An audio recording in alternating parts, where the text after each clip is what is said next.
Oseo. Oseo. Good Cherokee greeting.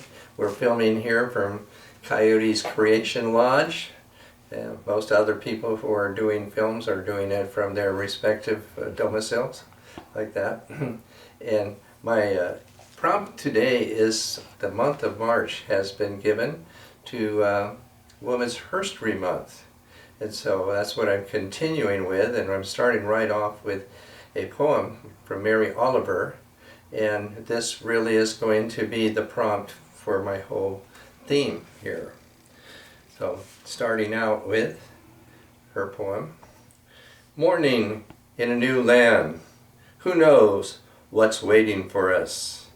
In trees still dripping night, some nameless birds woke, shook out their arrowy wings and sang slowly, like finches sifting through a dream.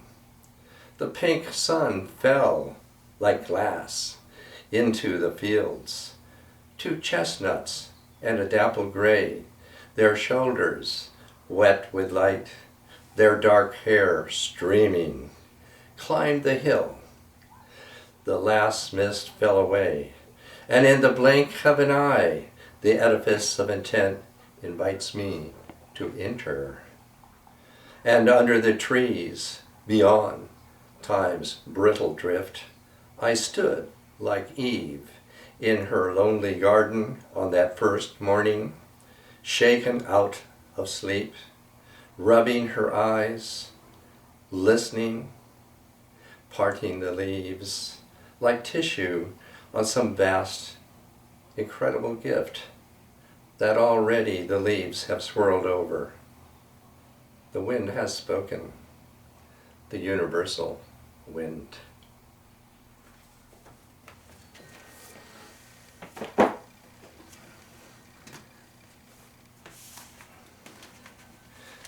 Now to get a boost on the following segment of my theme of women's history, I'm going to get a boost from psychology. And the most famous word, of course, that everybody knows in psychology is ego. This is a Latin word for the self. Around the turn of the century, then, we have the psychologists Freud and Carl Jung, who now have employed it, especially in psychology. And we're going to say something about that because that word has entered into our vocabulary and is bandied about in all sorts of ways. And even the Buddhists managed to manhandle it. So we need a little help there, like that. This word, ego, it is variously conceived as an absolute spiritual substance on which experiences are superimposed and makes for the series of acts, mental states, introspectively realized. So with that for a start, a quote from Carl Jung on this, Man and His Symbols, 1964. Probably about that time that I had first read it.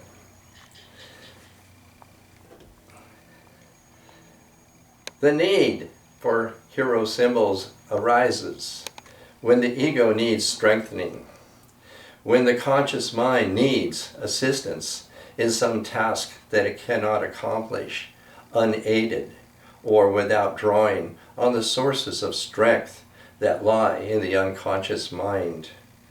One of the more important aspects of the myth of the hero is his capacity to save or protect women from terrible danger.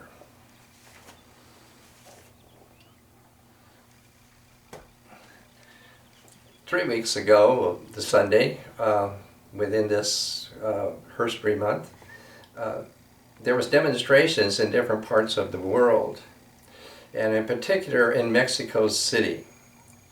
And the demonstration in Mexico City on this International Women's Day was to bring attention, forcibly attention, to the federal government of Mexico to respond to feminicide, as that they're calling it, that so many thousands of women have been murdered. And they even say, 10 to 12 women are murdered every day. and so feminicide, and they're protesting, demonstrating to urge the government to respond to this terrible situation. So it occurred to me, and that's sort of my prompt in this case, as what is needed, following the quote I just read from Carl Jung, is the hero. The hero in this case, the cultural hero of Mexico, is Quetzalcoatl. Quetzalcoatl is a name, the meaning feathered serpent. And he is, totally, ubiquitous, throughout all of Mexico. And definitely there's features of him that coincide with mythical characters in the Far East, Egypt, and there. The Horus and Osiris myth in particular looks very, very familiar in Quetzalcoatl. And others like that, Hermes, Thoth, all of these all are very, very similar like that. We know now that the giant pyramids in Mexico have been engineered by what we're referring to as Mesopotamian priests, who also engineered the early pyramids in Egypt itself.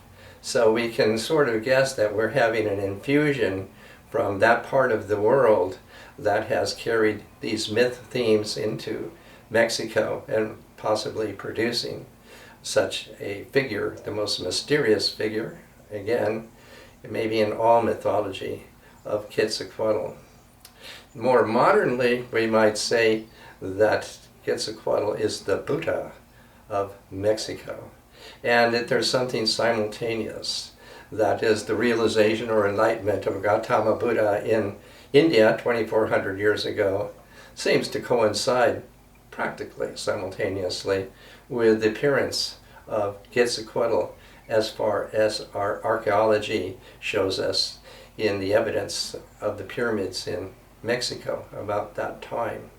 So that's a way to kind of encompass all of the remarkable attributes of Quetzalcoatl, this mythical figure that has everything. The serpent also in India, the king serpent Muchalinda also aided Buddha in his enlightenment. And in India, much of the iconography of early Buddhism of Buddha, will feature also the serpent. And the serpent is also ubiquitous in Mexico, where it stands for energy and all kind of things. What we have in Mexico that's different is the feathers, the plumes, and where it's figured with the plumes folded in like that, then it is showing that energy is latent. And when it fans out the plumes in this way, and then it shows that the universe is manifest, and that each feather is bearing something of nature or an element, just to barely mention this. Now, although that the Spanish invasion and its dismantlement of an entire civilization and everything else may have somehow rubbed out what we might have known as the very sure origins of Quetzalcoatl, perhaps as the man. But something still has continued to come through. So in this month we also have the vernal equinox, where in Mexico, in a location we call Chichen Itza, where there is a pyramid of Quetzalcoatl. And I have a miniature down here to note that. It is surmounted by the calendar stone, but the pyramid itself is a Quetzalcoatl pyramid where thousands of people, modernly, gather there to see the effects of the sun and shadows on the staircasing of the movement of the serpent, which ostensibly then has a imaginary feather coming out of the roof where this calendar stone otherwise is. So that's one evidence of Quetzalcoatl continuing. The other are, various images and visages of that.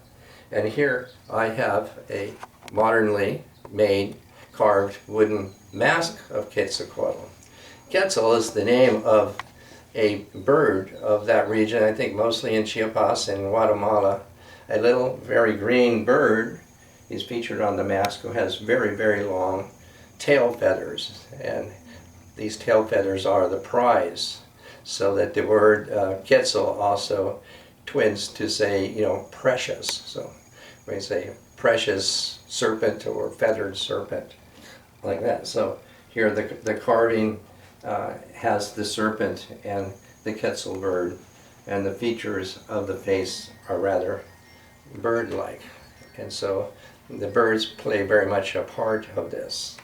The next thing in my display up here is showing from Mexico a painted clay figure of a man looking skyward while he's holding the effigy of the sky serpent. This is Bulakahan, priest of the heavenly serpent. Could be Quetzalcoatl himself, actually. And alongside of it, I have a Buddha to, you know, put the note here that Quetzalcoatl is also the Buddha of Mexico. So we can see all of how that figures in here. And Quetzalcoatl and the birds, since who knows, the earliest human times, have always been symbols of transcendence. Maybe Freud's coining in 1920, you know, superego, meaning beyond the I or beyond the self, could also be translated as transcendent. I mean, maybe we could have a bird as the image for the superego. So up here, this photo that I have here, it shows like a arch shaman, a shaman who is befeathered with all of these birds. So all of these birds, you know, all are transcendent symbols for the shaman, medicine people, and so forth. And there's all kinds of birds in there. Feathers and birds are transcendent symbols for us. And over here behind me is my painting. Let me step aside. That I'm calling that the feathered serpent. So that's my painting interpreting this theme of Quetzalcoatl.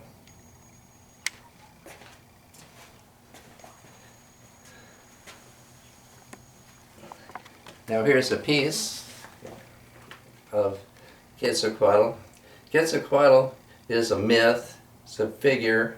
He evidently was also a man who has been legendized, mythicized, medicinized, and so forth. But again, you know, utterly ubiquitous and still lives throughout the people of Mexico. When he reached the holy sea and the shore of the luminous ocean, he stayed his steps and wept. He gathered his garments together and dressed himself in his robes of Quetzal feathers and his turquoise mask. After he had dressed, he then set his own body on fire and was consumed in the flames. Where Quetzalcoatl had burned is called Place of the Stake. And it is well known that when he had been so consumed, his ashes rose to the sky, there with all the fine feathered birds that appeared to watch the swirl of ashes go up aloft. There were the red-feathered guacamaya, the blue jay, the shining white bird, the parrots and parakeets with their yellow feathers, and all other richly feathered birds. When those ashes ceased to burn, Quetzalcoatl's heart rose up. They say his heart entered heaven, where it became the morning star appearing at dawn. They say further that it wasn't seen for 4 days after his ascension. And when he'd gone to sojourn in Death's kingdom, and in those 4 days he gathered arrows, and 8 days later he appeared again as the great star. And it is well known that since that time He is always upon his throne. Thus ends the epic of Quetzalcoatl, who made the sacrifice and rose to become Venus, who has won immortality through mortal struggle and against the odds of mortal weakness. And here's my image for the heart of Quetzalcoatl and Venus.